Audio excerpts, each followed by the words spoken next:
नमो अरिहन्ताणम्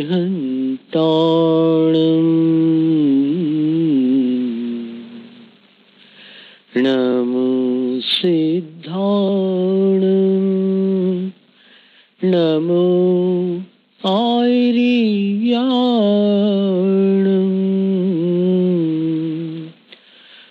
नमो उपजायाणम्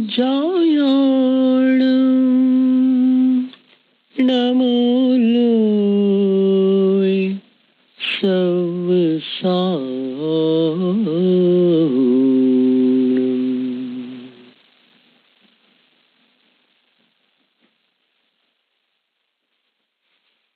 वक्तृ प्रामाण्याद वचन प्रामाण्यम। बोलने वाले की सच्चाई से बात की सच्चाई का संबंध होता है।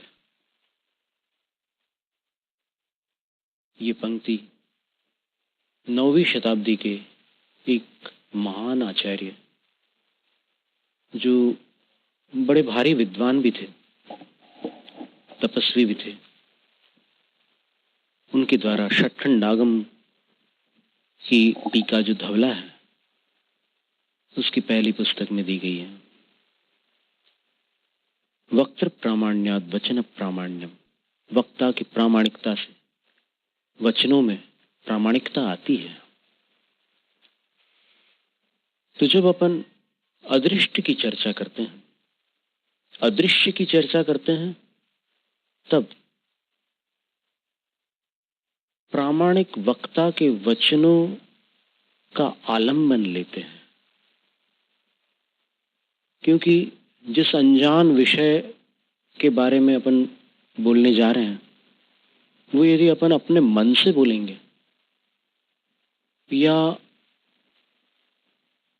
कहीं से पढ़कर बोलेंगे या किसी और के विचारों को इकट्ठा करके बोलेंगे, या जैसे अभी हम ही बोल रहे हैं, फिर इसमें से कुछ पंक्तियों को उतार कर फिर कहीं और किसी सभा में मौका देख करके बोलेंगे, तो फिर उस ऊर्जा का स्पर्श नहीं होगा जो वहां से प्राप्त है। असली में ऊर्जा प्रदूषित तब होती है जब मिलावट होती है। जिस ऊर्जा के साथ, जिस भावना के साथ, जिस शक्ति के साथ उन्होंने वो तत्व प्रस्तुत किया था, उस शक्ति को जब तक कोई स्वयं हासिल नहीं कर लेता, तब तक वो उनके शब्दों को चाहे जितना प्रस्तुत कर ले, लेकिन उसमें वो परिपक्वता, वो भार और वो ऊर्जा शक्ति आ पाना असंभव है। विशुद्धि के साथ बोली हुई चीज निराली होती है। इसलिए प्रामाणिक वक्ता की खोज करनी है। और यदि वो वक्ता त्याग मार्गी हो तो कहना ही क्या है। त्याग मार्ग का आग्रह नहीं है, क्योंकि सत्य सिर्फ वेशधारियों के पास होता है, ये धारणा मिथ्या है, विपरीत है, गलत है। कभी कभी वेश धारण करने वाले भी इस कलयुग के प्रभाव से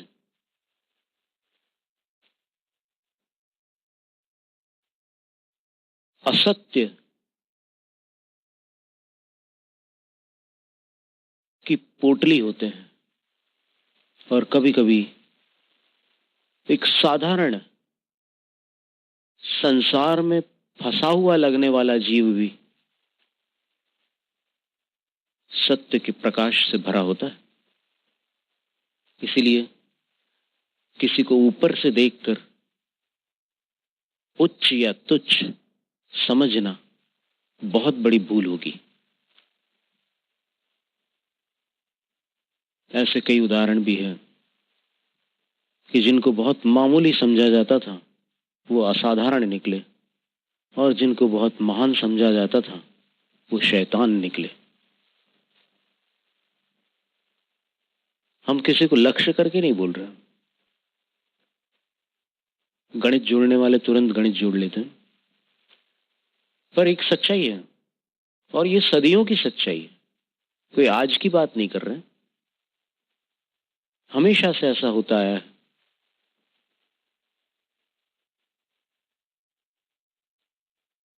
अंतरंग शत्रु, षड्रिपु, कषाय भाव पहले भी थे, आज भी हैं। साधन बदल गए, अंदर से कौन बदला है? सब ज्यों के त्यों। तरीके बदल गए, चीज वही है। पात्र बदल गए हैं, नाटक वही है। किसी को अपना मान लेना, बाकी को पराया मान लेना, फिर स्वार्थ पुष्टि में अपनी शक्ति लगाना, इष्ट को जुटाना, अनिष्ट को हटाना, इसके सिवाय कौन क्या करता है? अहमदाबाद की सड़कों पर पद यात्रा करते हुए वहां के जो नजारे हमने देखे, तटस्थ होकर के देखे। नजरिया बदलने से नजारा बदल जाता है,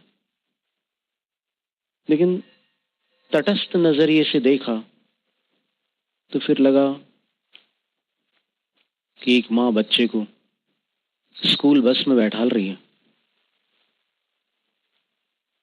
और उसके डैडी को विदा कर रही है, ऑफिस जा रहे हैं वो, और उसी उम्र का एक बच्चा रोड के इस तरफ कचरे के ढेर से पन्नी बिन रहा है। तो उसके साथ और भी 4-6 बच्चे हैं, वो भी कुछ कुछ इकट्ठा कर रहे हैं। उनके कपड़े साफ सुथरे नहीं है, वो मटमैले वस्त्र को धारण किए हुए हैं, उनका शरीर भी स्वच्छ नहीं है। उनकी पीठ पर जो सफेद रंग का थैला है, उसके अंदर कई प्लास्टिक की चीजें, कई चीजें उसमें भरी हुई हैं जो लोगों ने फेंक दी है।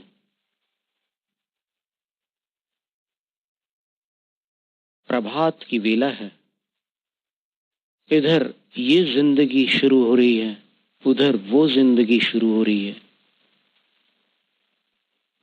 गुड मॉर्निंग बोलते हैं, सुप्रभात कहते हैं।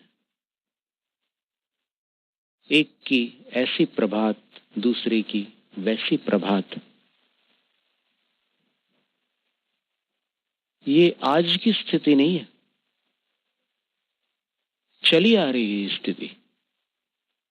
ऐसा कौन सा युग था जब गरीब नहीं थे? ऐसा कौन सा युग था जब अमीर नहीं थे? ऐसा कौन सा युग था जब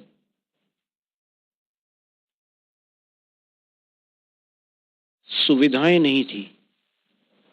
ऐसा कौन सा युग था जब अभाव नहीं थे? ये सब चल रहा था।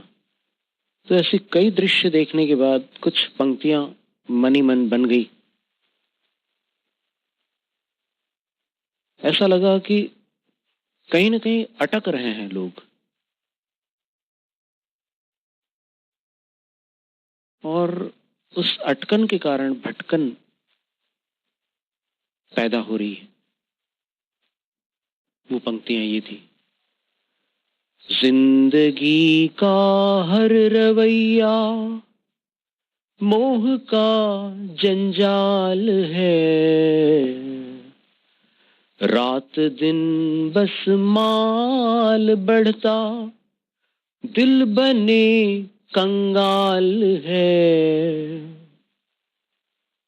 दिख रहा खुशहाल है पर हो रहा बेहाल है, जो जहां जैसा फंसा है खुद उसी का जाल है।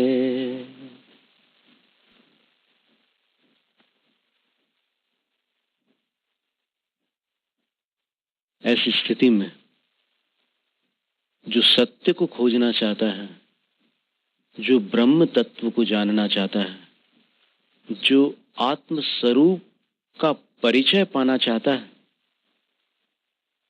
उसको सावधान रहने की जरूरत है। बहुत जरूरी है सावधान रहना, क्योंकि चारों ओर दुकानें लगी हैं। दुनिया के सारे बाजार मनुष्य के लोभी मन को बांधने के लिए सजे हुए हैं, ऐसी पंक्ति किसी ने कही है। और इधर जो सत्य की खोज में निकलना चाह रहा है, उसके लिए भी कई जाल बिछे हुए हैं। लोग जानते हैं कि भावनाओं का किस प्रकार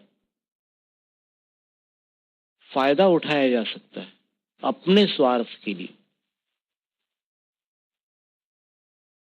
श्रद्धा अक्सर लुटती है, प्रेम अक्सर ठोकरें खाता है, भक्ति की भी कम परीक्षा नहीं होती। दया कदम कदम पर आंसू लाती है। ये राह आसान नहीं है, डगर डगर पर परीक्षाएं। इसलिए खोजी को कहीं अटकना नहीं। जैसे हमने जिन के मार्ग पर बढ़ने का कुछ प्रयास किया,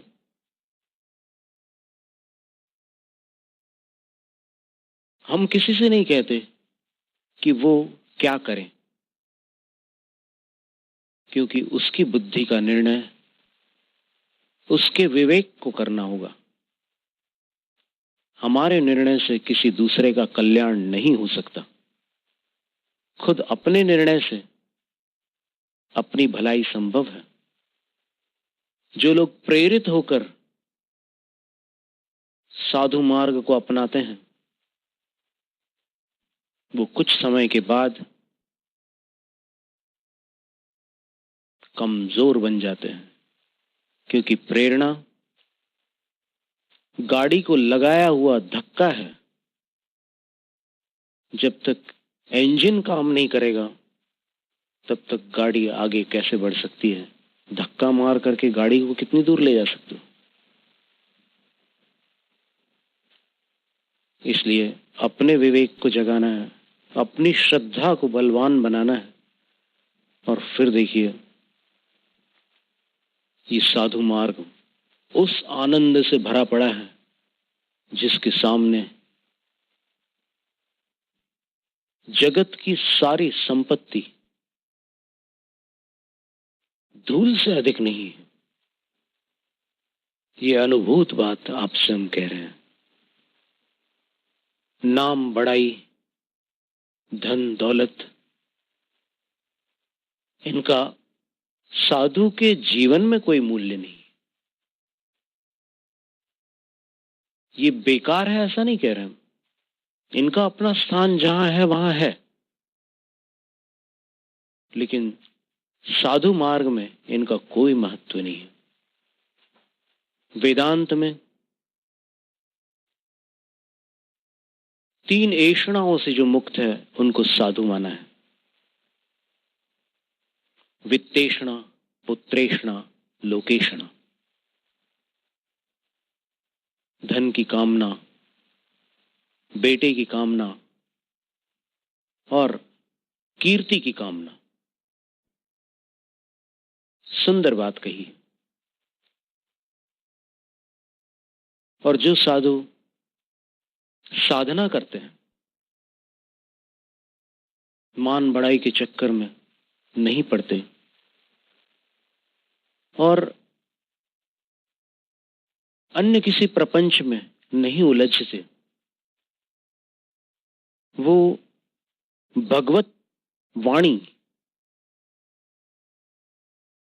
की उपासना करते हैं,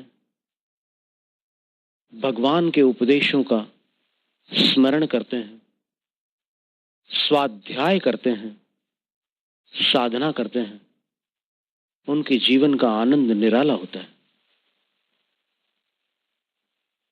साधु लक्ष्मी की उपासना के लिए नहीं बना जाता। और एक बात याद रखना कि लक्ष्मी के उपासक को सरस्वती प्राप्त हो जाए ये जरूरी नहीं है। सरस्वती के उपासक को शाश्वत लक्ष्मी अवश्य प्राप्त होती है।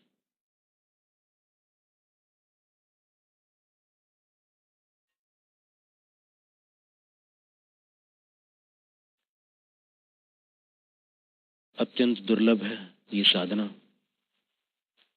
पर ठीक है, जो ठान ले उसके लिए संभव है, और जो न फंसे उसी के लिए संभव है। कभी कभी शुरू में वैराग्य होता है, बाद में राग आने लग जाता है, संस्कार है, और फिर अगर सत्संगति मिल जाए तो फिर संभल जाते हैं। जैनम जयतु शासनम, जैनम जयतु शासनम, जैनम जयतु शासनम।